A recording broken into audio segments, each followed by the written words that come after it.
All right, we're ready to begin with our first skill, spiking, also known as hitting or attacking. Spiking is a lot of fun and incorporates a lot of movements and techniques that we're going to use later when we learn how to serve. It's always good to begin with a question. Does anyone know what spiking is? Yes. It's when you hit the ball over the net fast. Hit the ball hard over the net. You're all right. Very good. What we're going to do today first is called statue spiking. There's no jumping involved, but I'm going to show you the correct arm swing for all kinds of spiking. Are there any left-handers here? Perfect. This is for right-handers. What we want to do is contact the ball up high and in front of us. So everyone put both hands up high and in front of us for now, just to start. Now you've all seen a bow and arrow. Pull one arm back like you're shooting a bow and arrow up into the sky, and then turn your palm away from your face. This is how you should stand before you hit the ball. Make sure this hand is high in the sky. When the ball gets to right here, this left hand's going to come down as your right arm comes around and then comes all the way down next to your side. So let's do it again. Both arms up, one arm back, swing down, swing through. Okay, are there any questions? Okay, coaches, when you're holding the ball for statue spiking, you need to be to the player's right, and you need to be holding the ball so that your thumb is not facing the child but facing the net. That way there's no injury to you and no injury to the child. You'll hold the ball a little higher than the net, but within the child's reach. I'll show you guys how to do it, and then you can all take a turn, okay? You will do your arm swing just like I told you. Both arms up, one comes back, and take a swing at the ball. The coach will move their hand out of the way, so don't worry about that. Any questions? All right, let's go. 8 to 10-year-olds begin with statue spiking. They'll do this so that each child spikes the ball successfully at least one time. Again, when holding the ball, be sure to keep your thumb on the opposite side from where the children's hand is spiking the ball. Also, make sure that you are standing on the side of the player's swinging arm, which will change for right and left-handed players. Remember, encouragement and positive reinforcement are essential. Expect to have players of varying abilities. That's okay. The mechanics of these teaching methods work for all levels. More skilled kids can mentor these techniques to players new to the game.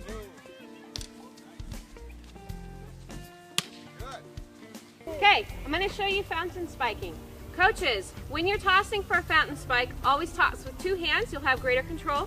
You'll stand a couple feet away from the kids, give them a nice high toss so they have time to reach high. Ready? This is how it goes.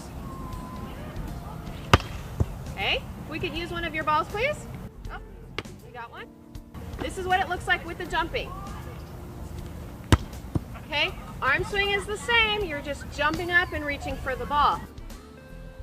11, 12-year-olds and 13, 14-year-olds will begin with fountain spiking, which incorporates a vertical toss of the ball. All age groups will move quickly to arch spiking, which incorporates an arching toss of the ball. Ready? Attaboy. You'll notice the coach is giving the players positive feedback. There are two types, specific and non-specific. Examples of non-specific feedback include phrases such as, "way to go," or "nice hit." Make sure that even if the child misses or mishits the spike, that you encourage the player. Specific feedback would include phrases like, "reach higher," or "swing faster." These phrases offer direct instruction to improve the player's mechanics. Use specific feedback when needed, but judiciously. Now we're going to learn arch spiking. The same as fountain spiking, except the coach is going to toss from the middle of the court to the outside of the court. Coaches, again, two hands when you toss, nice high arch to the ball all the way to the outside. Arm swing, everything else is the same, okay? Here we go. The approach, 4 steps. Notice the last 2 steps occur in close succession. This is called a step close. As with any demonstration, never hesitate to ask your clinician to demonstrate the skill to your players. The approach starts slowly, but ends quickly. The player accelerates through the maneuver. Reach, reach, reach. Good. Remember, keywords are words or phrases that give players clues as to what to do. These keys direct attention without providing too much verbal information.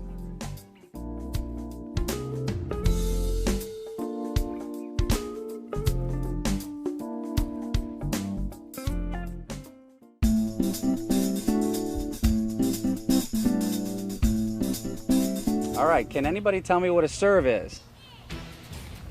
A serve is what puts the ball in play. It's the first hit. There are 4 types of serves. Can anybody tell me one of them? Go ahead. Underhand serve. Underhand serve. Okay, how does an underhand serve work? You swing your arm like a pendulum and you're going to hit the ball out of your arm like this. Okay, can anybody tell me another type of serve? An overhand serve.